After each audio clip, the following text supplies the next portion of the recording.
yang sakral seperti itu. Dan ini tidak boleh kita setengahnya seperti ini kita bawa semua.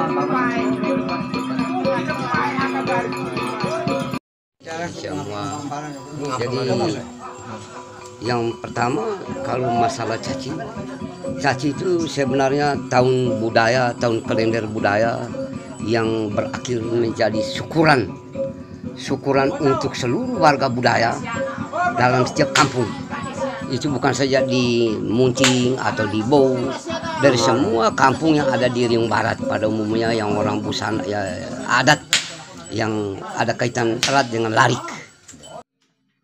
Kalau tanda adat ini adalah merupakan syukuran pada setahun berjalan tahun adat. Nah, di mana caci itu sejak dari awal start dari rumah itu adalah harus mentaati budaya. Larangannya setiap orang yang mau caci dilarang dari rumah, tidak boleh melanggar tentang aturan-aturan yang berjalan. Seperti kalau sudah keluar rumah, janganlah toleh ke belakang. Lalu setelah tiba di tempat caci, mulai caci, dan sepanjang hari itu orang-orang yang caci dilarang makan nasi bambu. Makan nasi bambu dan daging babi, dua jenis saja ini. Ketika ada terluka di sana, itu karena melanggar pada dua larangan tadi. Jadi terima kasih. Kalau saya omong tentang caci dan sampai kena luka itu hanya kena kelanggaran adat. Adat mulai dari dulu nenek moyang tuh memang begitu. Kelanggaran yang pertama, yang orang caci itu tidak boleh makan nasi bambu. Yang kedua, tidak boleh makan daging babi. Itu sudah. Dan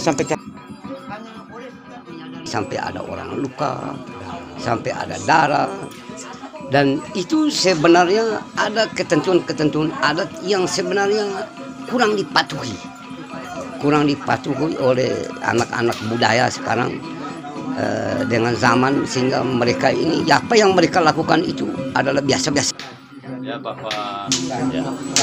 Ya Bapak Dor Bau, ada hal yang kami ingin wawancarai berkaitan dengan peristiwa-peristiwa magis pada saat caci.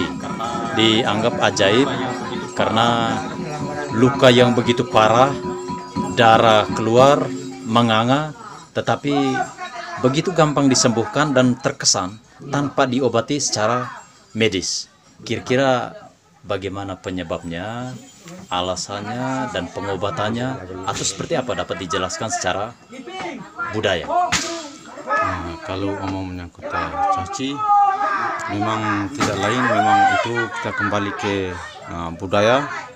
Karena kalau misalnya sekarang ini kalau ikut situasi zaman memang tidak bisa. Kalau ikut kembali budaya, memang dia tuh tidak lewat obat, dia sembuh sendiri. Nah, lalu misalnya menyangkut caci ini salah satu simbol macam bikin yang pemali. Lalu ini hari ditunjuk misalnya macam tikar, atau ini yang bikin ini seperti yang simpan moke ini kan dia keluar tidak dalam momen waktu dia hanya waktu momen caci, baru dia bisa ambil keluar. Itu misalnya dia bisa sejalan, yang pakai ini rotan tadi itu dia sejalan. Lalu misalnya dia kalau macam ini barang ini misalnya ini tikar, lalu misalnya kulit kerbau, dia kalau keluar misalnya ambil tiap hari kan mungkin tidak bisa sembuh. Ya setelah rotan dia bisa apa, tapi kalau dia pada waktu caci dia baru ambil lewat upacara, memang dia jangkan luka, dia patah ketan, memang dia harus akan sembuh. Hanya karena lewat budaya dalam setahun satu kali. Lalu dijunjung tinggi misalnya yang macam bambu, macam yang barang-barang yang dalam kampung ini kan ada yang pemali. Pada hari ini kita diambil semua, sehingga sejalan yang rotan yang mau kena di kulit ini manusia, lalu di sesama apa, memang itu secara nasional memang kalau budaya ini memang tidak bisa jalan hanya lewat budaya saja. Mungkin lewat ini mungkin ada yang barang-barang pemali. Kalau misalnya dari belakang ini kita pakai menjadi biasa, memang dia tidak bisa sembuh.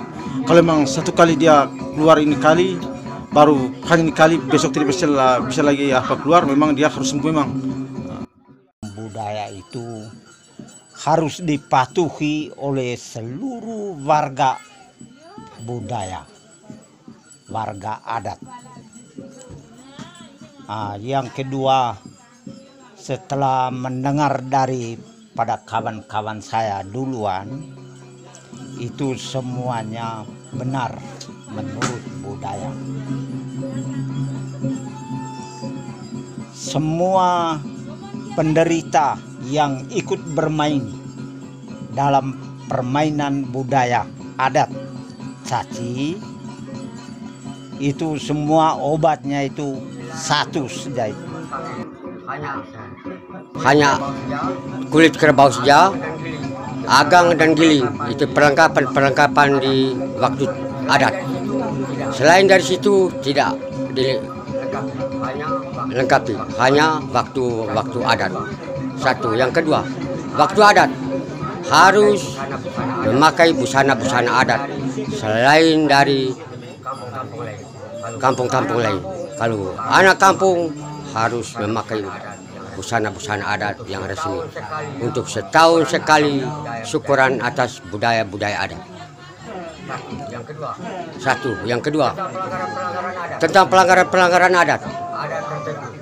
adat tertentu dan punya makna yang tertentu. Bukan hanya ini hari, sejak dulu mewariskan dari leluhur, mewariskan untuk kita anak cucu. Tentang luka itu sudah barang biasa, tapi memang mereka itu melanggar aturan-aturan adat sejak berangkatnya mereka dari rumah, sehingga mereka kena luka, darah, belau. Itu tidak ada obatan apa-apa, hanya mereka harus oles dengan nasi bambu saja, kulit nasi bambu. Itu saja yang saya pembicaraan, hanya sekian saja. Terima kasih.